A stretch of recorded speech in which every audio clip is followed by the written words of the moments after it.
మొదలైందో తెలుపగల తేదీ ఏదో గుర్తించేందుకు వీలుందా?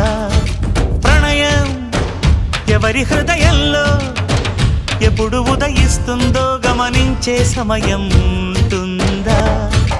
ప్రేమంటే ఏమంటే చెప్పేసి మాటుంటే ఆ మాటకి తెలిసేనా ప్రేమంటే?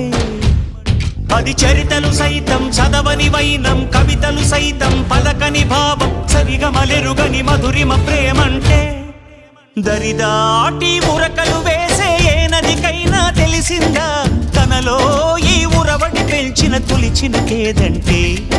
సిరిపై రై ఎగిరే వరకు చేనుకు మాత్రం తెలిసిందా తనలో కనిపించే కళలకు తొలి పిలిపేదంటే?